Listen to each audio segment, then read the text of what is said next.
that Kant and other creationists would accept, that would falsify it as a scientific theory and would move it across Popper's line of demarcation from science to religion. It seems to me like the empirical evidence is overwhelming in support of an evolution theory. What you're referring to is in support of macroevolution in particular. You think there's empirical evidence for macroevolution? Is that what you said? I didn't catch that last time. Yes, I think there's overwhelming empirical. Would you please give me an example? Okay. Would you consider humans and chimps two distinct kinds? I would consider humans and chimps two distinct kinds, absolutely. Then why is there this level of genetic similarity between the two? But I really don't need to ask you that question. I'd like to have the question. The challenge is, though, is that a test of a prediction of evolution theory? And evolution theory predicts that all species arose from previously existing ancestral species, and that means that they not only acquired their anatomy by a process of modification through evolution from the common ancestor, and so one should see homology at that level, but you should see homology at the genetic level as well. And moreover, if independently we had a phylogeny that told us that there was a particular order in which a particular set of species arose based on anatomical studies, and so it's independent of the molecular data, then molecular data comes along decades later, and we use that to generate a phylogeny in the same way, and the two are identical.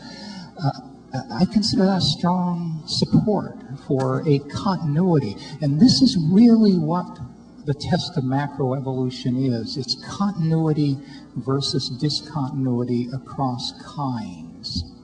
The humans and chimps, I would say, are different kinds of animals. I would argue there are literally thousands and thousands of differences. You chose to look at the DNA sequence between humans and chimps, and it is a certain percentage of similarity there. I could point out that a watermelon is 97% water, and a cloud is 100% water, only 3% difference, and a snow cone is 98% water, as is a jellyfish, by the way. So snow cones and jellyfish are identical if you want to make the water content the criteria. If you're wanting to make the DNA the criteria for humans and chimps, that's fine. There are a lot of similarities. To me, it's pretty obvious. There's a common designer. I would say there's thousands of similarities between different computer programs that are all produced by Microsoft. Not because they all evolved, from hieroglyphics, but because the same guys are designing these programs. That's why. And so that's why there's such a similarity between the the DNA sequencing of the animals. And by the way, if you want to compare the eyeball, then the humans are closest to an octopus. If you want to compare cytochrome C, then we're closest to a sunflower. If you want to compare the milk, where the human milk that's produced is closest to an ass, a jackass. So it depends what you want to compare. What the evolutionists have done is they've taken the example that they think fits the theory and ignored all the evidence that does not fit the theory.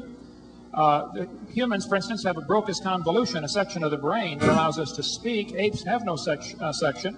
The foot structure is absolutely totally different. They have a grasping foot where we do not. Apes and chimps, neither one can touch all their fingers to their thumb. I would say the hair distribution on the body is pretty obviously different in some cases.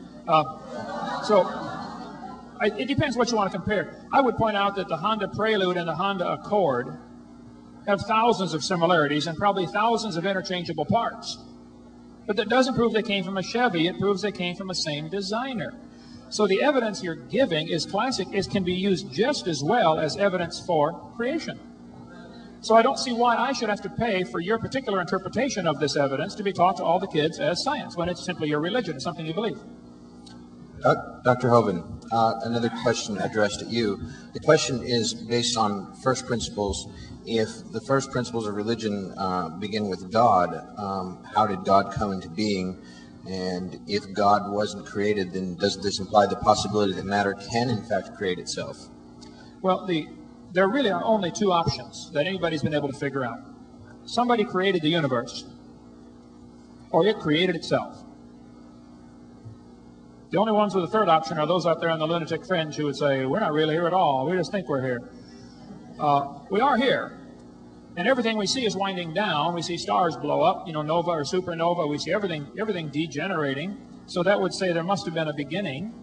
And just the simple concept of geometry, with infinity, if matter is infinitely old, and if time is indeed eternal, if time has always been here, then you really couldn't get to today, because when did it start? I mean, just the fact that we're here today proves there was a beginning. There has to be a beginning to this time. The Bible's very clear in Genesis chapter 1. In the beginning, God created the heaven and the earth. The beginning is a reference to time. God started time. In the beginning, God created the heaven, a reference to space. God created time and space and matter. Those three are a continuum. One cannot exist without the other. You cannot have matter without space. You cannot have matter and space without time. The three had to come into existence simultaneously. Now, the fact that God is outside of that and is beyond my comprehension makes him worthy of worship.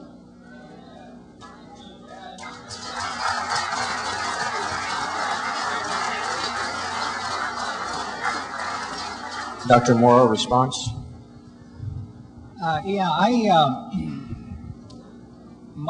My response, I mean, this is a question that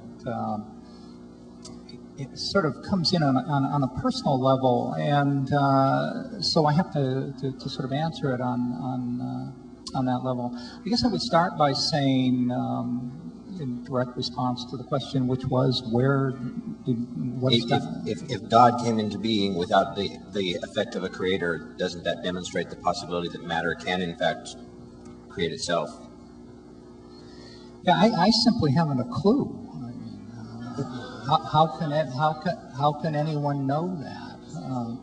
And I'm one of those people for whom logical consistency is very important. And I am a scientist in my thought processes at home as well as in my laboratory and office.